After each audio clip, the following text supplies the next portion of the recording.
Hi everyone, welcome to my channel, and today we're going to take a look at another horrible case with you. In psychology, there is a special term called Adderley syndrome, which refers to the morbid obsession of one person with another. The affliction received its name in honor of the youngest daughter of the famous French writer, Adélie Hugo. She was a very attractive girl and a talented pianist, but unrequited love noticeably affected her mental state. As a result, the beauty simply poisoned the life of herself and her lover, who for years pursued, pretending to be his wife, then ruined his career and personal life. Unfortunately, 43 years of her 84 years, Adele spent in the walls of a psychiatric hospital. It is worth noting that the condition in which one person is overly interested in, or even obsessed with, another so much that he loses the ability to control his emotions, a fairly common phenomenon.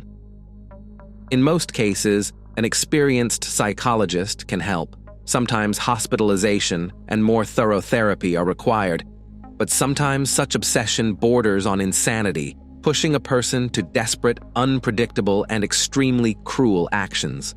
The case of Emma Ljungstig in 2008 shook the whole of Europe and became one of the most brutal in the history of Swedish forensic science. The perpetrator could be recognized as insane, and because of the lack of hard evidence, the case and even wanted to close, but he showed his true face in the courtroom. An immature young family. Emma Ljungstig was a native of Stockholm, where she was born on February 16, 1985, where almost all of her childhood and adolescence passed. She was brought up in a simple family where she was the younger of two daughters, and grew up with her older sister, Katharina. At the age of 19, the girl married a young man named Nicholas, with whom she began dating while still in high school. The chosen one was not much older than the girl, and at the time of marriage the bride was already expecting a child. In 20 years, Emma first became a mother, giving birth to a son who was named Max, and a year and a half later she gave birth to a second child, a daughter, Saga. But, despite the appearance of two common heirs, the couple were still too young and were not ready for family life and the hardships of everyday life. They constantly quarreled over trifles, could not find a common language, and soon after the birth of their daughter, decided that they should separate. But then, the question of custody of children, which was solved very hard and painful. Nicholas sought not only to help the children financially, but also to take a direct part in their lives and upbringing. Emma was not against it, but soon she had a new romantic relationship. She moved to a small town called Arboga, located about 150 kilometers from Stockholm, to her new lover, and took the children with her. The ex-husband was against it, because he wanted to be able to see his daughter and son every day. Ex-spouses repeatedly met in court to settle the matter, and Nicholas even threatened Emma, which she immediately reported to the police. Problems could not be solved peacefully in any way, and each of the parents began to seek sole custody. New love. Emma met a guy named Torgny Hellberg through the internet. They quickly found a common language, got close, and a romantic relationship began between them. The young man was not confused by the fact that the 23-year-old girl already has two heirs from a previous marriage, because he had long dreamed of a family and was ready to accept them as his own children. The newly married couple first lived in a small house, which was inherited by Torgny by inheritance. But when the lovers decided to get married, they moved to a larger house, where they could live comfortably, and each of the children would have their own cozy room. The man at that time had a good job with a decent salary, and Emma was engaged in raising small children, as well as creating a home, but, being a designer by education, was going to work in the future in the specialty. The couple planned to play a wedding in the summer of 2008, but these plans were not destined to fulfill. Brutal massacre. March 17, 2008 was an ordinary Monday. Torgny went to work early in the morning and Emma stayed home with 3-year-old Max and 1.5-year-old Saga. In the evening, the girl was preparing dinner, waiting for her fiancé to return, and at the same time, she was chatting online with her sister, Katarina, discussing a gift for their parents' upcoming wedding anniversary. At about 6:30 in the evening, Emma received a call from Torney, warning her that he was late for work. He said they could start dinner without him. After the brief phone conversation, Emma continued with her household chores, fed the children, and then sat down at the computer again, continuing to text with her sister.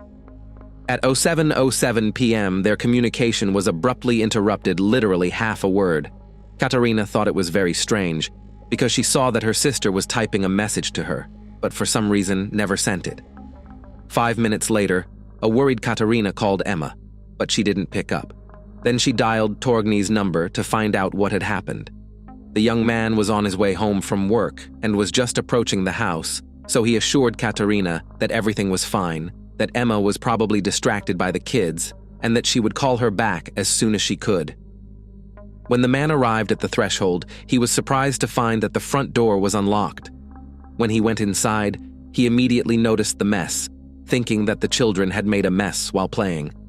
But then he saw brown stains and stains on the floor, realizing with horror that it was blood. Hellberg called Emma and the children's names loudly several times, but no one responded. In the hallway on the floor, the man saw a strange object, thinking at first that it was a doll, because the figure was lying in a completely unnatural pose.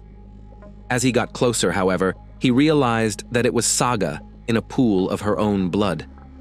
Her head and face were disfigured beyond recognition and turned into a bloody mess. A little farther away lay her brother in a similarly horrifying state, with a fractured skull.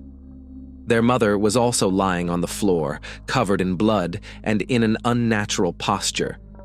Her face was badly shattered and disfigured. It seemed that all of them were no longer showing signs of life. Shocked, Tony pulled out his cell phone with trembling hands and dialed the emergency number, reporting what had happened. At that moment, Emma shuddered and let out a loud, long groan. Police officers and paramedics immediately arrived on the scene and found a weak pulse in all three victims and quickly began resuscitation. The picture was horrifying. No one understood what kind of beast could do this to a young woman and her children. But saving their lives was the priority. So, first of all efforts were thrown at getting the victims of the attack to the nearest hospital for assistance. Fighting for lives and the beginning of the investigation. From the outset, the arriving paramedics expressed doubts about whether the victims could be brought to the hospital alive at all. However, all three were still alive when they arrived at the medical facility. All were diagnosed with open head injuries, with severe brain damage and extensive blood loss. No prognosis was given by the doctors, but only did the best they could. Max and Saga were in critical condition. Even if they had managed to save their lives, it was unlikely that they would have ever been able to even breathe on their own. The condition of their mother was assessed as very serious, but stable. The young woman was put into a medically induced coma and hooked up to life support machines, hoping her body could cope. While doctors were fighting for the lives of the victims, forensic experts were working at the scene, trying to find clues and reconstruct the picture of the crime. Inside the house, chaos reigned. Scattered belongings, blood on the floor and walls. Unfortunately, the medics left behind a lot of clutter, as well as moving certain items around to allow access to the victims. The floor where Emma, Max, and Saga were lying was literally trampled on, and now the medics had to figure out what footprints belonged to them and if the perpetrator's prints were there. Remarkably, the intruder had massacred the three victims, at most in 13 minutes. Since the last message from Emma to her sister was sent at 07:07 p.m., and at 07:20 p.m. already received a call to the police from a frightened Torgny. That said, the brutality with which the perpetrator massacred them spoke of some personal motive and a deep dislike for the victims. The weapon of the crime was a blunt and heavy object, presumably a hammer, which the mysterious criminal used to bludgeon his victims with ferocity. However, nothing of the kind could not be found at the scene, from which the natural conclusion was that the perpetrator took it with him. First suspect. From the start, Hellberg was the prime suspect. He was not married to Emma and was not the father of her children. and therefore it was suggested that perhaps a domestic quarrel between the couple could turn into a bloodbath. The grief-stricken man was immediately questioned, but he had an ironclad alibi. Firstly, he was really late at work, which was confirmed by his boss and colleagues, and secondly, at the time of the brutal massacre of his loved ones, he was walking down the street and was caught on a number of CCTV cameras. Nevertheless, Torney was decided to take a detailed statement, as he might have seen or heard something important that could help in the investigation of the crime. However, he could not remember anything specific, for it was business as usual until he saw the mess and the bodies lying on the floor. The only thing that alerted him was the unlocked front door, which could indicate that Emma had let the criminal in. After questioning, the man was released. By then, he had already informed his fiancée's family, and Emma's parents immediately rushed to Arboga from Stockholm. Together, they went by car straight to the hospital to the victims, but on the way there, they learned from the news on the radio terrible news. Max and Saga died of their injuries without regaining consciousness. Ex-husband's revenge? The new suspect was Emma's ex-husband and father of the children, Nicholas. The couple had been divorced for more than a year and parted peacefully. They did not manage. They constantly quarreled, sued for custody of the children, and the man even threatened the ex-spouse, which she reported to the police. It seemed that everything fits. After the breakup of the young woman took the children and took them to another city to his new chosen one, and their father, not having achieved custody through the court on the grounds of hostility to Emma, decided to take a desperate step, and in a fit of rage and crucified the heirs. Nicholas was immediately tracked down and taken into custody, but the man seemed crushed by the news of Max and Saga's deaths, sobbing and constantly asking if there was some mistake. When he was charged with what had happened, he was at first stunned, and then began shouting that he would never hurt his children, whom he adored. When asked where Nicholas was at the time of the crime, he replied that he was away in another city, where he went on business for a day. It sounded strange, but soon his alibi was confirmed. The man was indeed 120 miles away from the crime scene when someone was massacring his ex-wife and children. Searching for clues and fearing for the life of the sole survivor, forensic investigators remained active at the scene, trying to find any clues, evidence, or traces of the attacker. But the perpetrator had obviously worn gloves and left no fingerprints. With traces of shoes, everything was much more difficult because the house was visited by a dozen doctors who rendered assistance and took out the victims. Now it was necessary to collect all the footprints there and to find out which of them did not belong to the medics, Torgny, or the victims themselves. The law enforcers were afraid that the criminal, having learned that Emma had survived, might sneak into the hospital and finish what he had started. After all, she was a crucial witness, and in case she came to her senses and could testify, she would certainly give him away. Therefore, a 24-hour guard was posted outside Youngstig's room. At the same time, neighbors were interviewed in search of possible witnesses. One woman recalled that at around 05 in the evening, a stranger in black clothes was walking around Emma and Torgny's house. She thought it was strange, but she could not see the man's face because it was hidden by a hood. However, the neighbor suggested that it could be a girl because the figure was short and fragile. The same figure in black clothes and with a hood on his head also got into the lens of the street surveillance camera, located on the store a couple of minutes' walk from the scene of the crime. It also appeared to law enforcement that the woman in the video was a short, frail-looking girl. But who was she, and why would she wish harm on Emma and her children? The recording decided to show Torgny and to find out his opinion about who the stranger could be and whether he has any assumptions about it. Already from the first frames, the man began to change in his face, turned pale, and then said that it could be his ex-girlfriend, 31-year-old Christina Schurer, although he could not say for sure. Who is Christina Schurer? Torgny's former sweetheart was born in Hanover, Germany in 1977. When she was still a child, her father left the family and practically stopped communicating with his daughter, which negatively affected her mental state and behavior. The girl grew up willful and purposeful, but had a complex character. As a teenager, she went to the United States on an exchange program and lived in New York for several years. The girl received a good education in the field of history and archaeology, traveled extensively throughout Europe, taking part in excavations and expeditions. In the summer of 2006, she went to Greece, to the island of Crete, where she got a job in one of the popular hotels as a tour guide. There in July came on vacation 26-year-old Torgny, who immediately attracted Christina. He also liked this smart, interesting, and educated girl, with whom he had an affair from the first days of acquaintance. Scherer at that time was 29 years old, but a small age difference did not embarrass the couple. Their connection lasted for a week while the guy was vacationing in the hotel, and after his departure they continued to communicate by phone and correspond on the internet. A few months later, Christina came to Hellberg in Sweden and literally asked to stay at his house. Even then, such behavior seemed to Torgny too intrusive and even tactless. So when Christina offered him a weekend trip to the mountains, he refused and sincerely hoped that this was the last time they would meet. But the girl continued to call, write, and insist on a new meeting.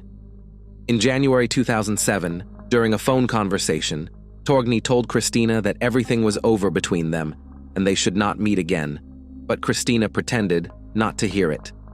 She continued to call, asking to come to visit him, and calling Torgny to go on vacation with her. In the spring of 2007, Christina again came to Sweden and began to literally stalk the former boyfriend. She persuaded him to resume their relationship, although he honestly admitted that he is already dating another. Then Christina said that during the previous visit, forgot in his house something of the things, and she needs to take them away. Torgny agreed, but as soon as they crossed the threshold, the former lover tried to seduce him, and having received a firm refusal, said that he will still regret. 3 months later, Christina returned again and began to apologize for her behavior, again persuading the guy to get together, but he rejected her, and in the evening she called, saying that she swallowed pills because she does not want to live without him. Hellberg called her an ambulance and also called her family, telling them about Christina's antics and advising them to see a psychiatrist. After Scherer received the necessary care at the hospital, her mother took her away and placed her in a psychiatric hospital, where she spent more than a month. However, the treatment did not give much results, and the girl remained literally obsessed with her former lover, constantly thinking about how to get him back and inventing new reasons for meetings. In October 2007, Christina decided to move to Sweden and settled in the suburbs of Stockholm, where she rented an apartment with another girl. She started to pursue her ex-boyfriend again, and when she got to meet him, she told him that she had given birth to a son by him, but gave the child to a foster family. Torgny was shocked by this news, but what he was most interested in was when it had happened. The last time they had been intimate was more than a year ago, and after that, they had met 3 more times at different times, but Christine had shown no signs of pregnancy. She herself answered evasively, and each time added some new details. In January 2008, after a dozen unsuccessful attempts to meet with Torgny, Christina wrote him a message in which she told him that their son had been diagnosed with a certain hereditary disease, and now they should go to Germany together to see him. She also added that the child's adoptive father would contact him and give him the details. At this time, she and Emma were in the process of moving to a new home, and the girlfriend was aware of the whole story. She believed that Tony's ex-girlfriend was simply trying to lure him to Germany, and no son had ever existed. When Tony received a call from a man who introduced himself as the adoptive father of her and Christine's child, Tony, on Emma's advice, began to ask questions about when the boy was born, in which hospital it happened, and so on. The interlocutor was clearly annoyed, avoided answering in every possible way, and then, and after all, hung up the phone. So Hellberg finally came to the conclusion that no son never existed, Christine made up the whole story and asked someone from the acquaintances to play along. Christina's arrest and the search for evidence. After learning such a convoluted story, detectives quickly found out where the new suspect lived and went to the address. The door was opened by her roommate, who told them that Christina had hurriedly packed her things the day before and said that she was going back to Germany. A check showed that the girl had indeed left the country, so now the Swedish police had to seek help from their German colleagues to arrest her. On March 20th, a warrant was issued for her arrest. When the suspect was arrested, she claimed that there had been a mistake and that she had nothing to do with the massacre. But after she was taken to Sweden on March 29th, she immediately requested a meeting with Torgny, which was denied.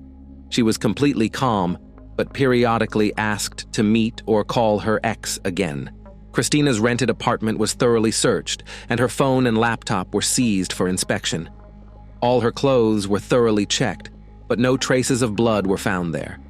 By then, investigators had worked out which of the bloody shoe prints at the scene did not belong to the medics and family members, so it was determined to be athletic, and from the tread pattern they even figured out the brand and appearance. The size matched the one worn by the suspect, but she herself claimed that she never had such a model of sneakers. However, this statement was quickly refuted, as the shoes were identified by her roommate. Much more interesting findings awaited detectives in Christina's laptop. It was full of photos of Torgny, both their joint, and those where the man was depicted alone or in the company of his new lover. Also, in a separate folder with a very unpleasant signature, contained pictures of Emma and her children, which the suspect copied from the rival's page in the social network. Schurer captioned each photo with insulting, threatening, and downright scary captions. In the recovered search history were found requests on how to commit a murder without leaving traces, how to hide traces of the crime, and how to divert suspicion from himself. Also in the notes, investigators found a plan of Emma and Torgny's new home and notes that indicated when the man left for work and what time he returned, and some other notes regarding the family's daily routine. Interview with survivor. Emma's condition was stabilized, her vitals gradually began to improve, and towards the end of March, doctors decided to gradually bring her out of the medically induced coma. Upon awakening, she was still unable to speak because of the breathing tube, but her gaze was meaningful. It was clear that she recognized the relatives present in the room, but did not understand what had happened to her and how she had ended up in the hospital. As soon as the victim became a little stronger and was able to speak clearly, the police agreed to talk to her, but decided not to tell her what had happened to the children. And then it turned out that Emma had no memory of the events of that fateful day, and believed that she must have been in a car accident. She kept asking about the children and whether they were all right. At first, she was given evasive answers, but then her family and medical team decided that there was no point in withholding such information. When Emma was told about what had happened and that her babies were no longer alive, she became hysterical. The doctors had to sedate her, after which she fell asleep, and when she woke up, she did not remember the conversation and asked about the children again. This continued for several weeks, and during this time, the mother was told several times about the death of her daughter and son, but her brain apparently refused to accept this information, each time erasing it. After another month, Emma, accompanied by medics, decided to be brought to the scene. Once inside the house, she suddenly remembered everything. The young woman told how she was texting with her sister, setting the table, and the children were playing near her when there was a knock on the door. She opened the door and saw a dark, short female figure on the threshold, but when she asked what she wanted, she felt a sharp pain and her eyes went black. The figure skulked into the house, and the desperate mother, out of her last strength, tried to catch up with her to protect her children, but apparently fell in the hallway, where they tried to finish her off. The trial and the verdict. Christina continued to stubbornly deny her guilt. The weapon of the crime was never found, and almost all the evidence found was circumstantial, which gave her a high chance of getting away with it. However, Christina's roommate, when questioned, said that in March a hammer was missing from her toolkit. She produced the toolkit itself, and the investigation determined that the size and configuration of that brand of tool matched the murder weapon. But that evidence was also circumstantial. Detectives were able to find surveillance footage from a suburban bus station, where Schurer had traveled 3 times in the week before the crime. She herself could not explain why she visited Arbuga so often, but apparently, the girl came to keep an eye on her future victims. The suspect was also unable to explain why she was searching the internet for information on how to cover up the crime and why she was collecting photos of Emma and her children. On July 29, 2008, the trial over Christina, who was accused of double murder with particular cruelty as well as attempted murder, began. The defendant herself behaved more than strangely. Upon entering the courtroom, she smiled and began to wave her hand, greeting those present. When she was asked questions about the massacre and was shown gruesome footage of the crime scene with mutilated bodies, she suddenly laughed. This suggested that the defendant was insane, but the appointed psychiatric examination established that the girl was sane and perfectly aware of what was happening. Consequently, she enjoyed what she had done and did not even try to hide it. When Emma was in the courtroom and saw Christina there, she fainted.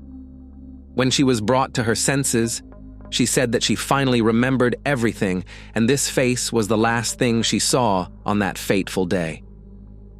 Despite the defense lawyer's attempts to prove her client's innocence, the jury unanimously found her guilty on all counts. Christina was sentenced to life in prison with no right to ever be released. She was also ordered to pay 20,000 euros in compensation to Emma. No evidence was found that Christina had ever been pregnant and had given birth to a son by Torgny. As for Youngstig, her recovery process was long and arduous, but Torgny did not abandon his beloved. They were married in the summer of 2010. The couple are now raising 2 common heirs who know the sad story of their older brother and sister. Thanks for watching, guys. Subscribe to my channel. There are many shocking stories ahead of you.